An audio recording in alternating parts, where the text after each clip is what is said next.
All right, so today I want to show you guys something about the five themes of geography. You have location, place, spatial connections, human environment interaction, and regions. And regions is easily the one that students struggle with the most. There's three different kinds of regions that we need to concern ourselves with here. You got formal regions, functional regions, and perceptual regions, sometimes called vernacular regions. These require a closer examination, so I'm going to make sure that you know these ones.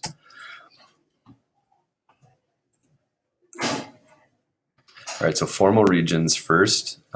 Basically, a formal region is everywhere within the region shares some common characteristic. So something about that region, everything in there has that characteristic. I say formal is normal because for regions, when we think of regions, you and I, just off the top of our heads, we think of formal regions. Functional and perceptual regions are something kind of different.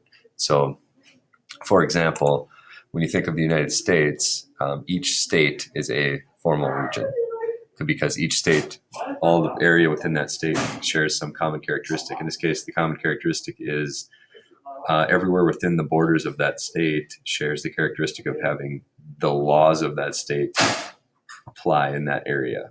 That's the characteristic of that formal region. And a country is the same. Countries, provinces, states, those are all formal regions.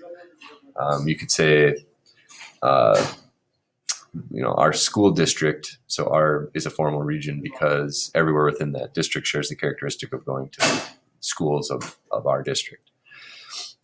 Another example of a formal region, a little different, would be the Corn Belt. In this case, the Corn Belt's a formal region because everywhere within that region, the counties within the Corn Belt, the predominant crop they grow is corn. Doesn't mean that everywhere within the Corn Belt all they grow is corn. That's not what it means. It means, in this case, the common characteristic is that corn is the predominant or the most common crop that they grow. So functional regions are different. Functional regions are a center point with a surrounding area. And the farther you get from that center point, also called node, then the less of the whatever you're mapping, less of it you see. So maybe you're sitting in class and there's a kid who's naughty. Maybe that kid is the node, the center point. And the farther you get from that kid, the less naughtiness you see. The closer to that kid you get, the more trouble you see. So the kids around that naughty kid are going to act naughty. But the farther you get from that, the less of it you see. That would be an example of a functional region.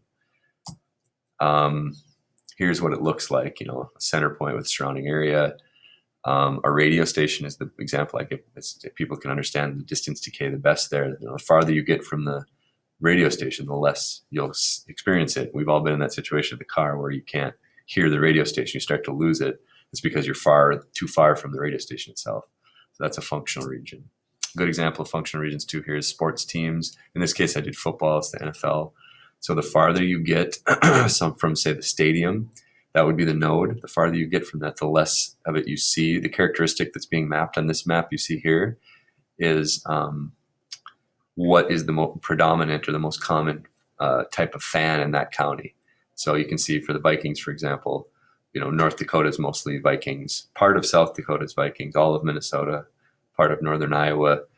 And the farther you get from Minneapolis, St. Paul, the less of it you see. Now, interestingly, that formal region or functional region, of the Vikings doesn't go into Wisconsin because they have a functional region there as well in Green Bay for the Packers. And in that particular case, the state boundary is the line.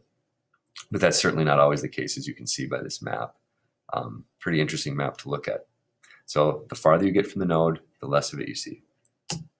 Perceptual regions are different because they're based on perceptions. A perception is something that exists in your mind, and it's different for everyone. We might have different perceptions of the same event, for example.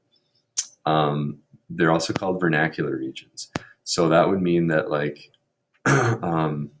if you're in school and maybe the fun areas of school, the fun region of school is different for different people because they think of fun differently, for example. Here's another couple of real life examples here. So in the United States, look at this United States map again. What is the South? Some people would say, well, the South is all the states that are in the South. Florida, Texas, New Mexico, Mississippi, California, those are all states in the South. And some people would say, well, no, the South to me is not that. The South is Mississippi, Alabama, Today is Georgia, Wednesday, September 16th, those things. 2020. Today is picture day.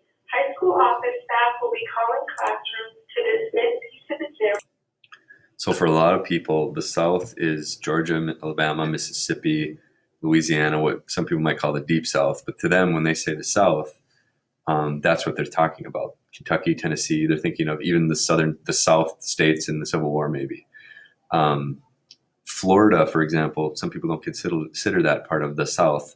Florida, has a lot of people in Miami, and Miami doesn't really look at all like the rest of Alabama, Mississippi, Georgia, Louisiana. It's not the same in many ways.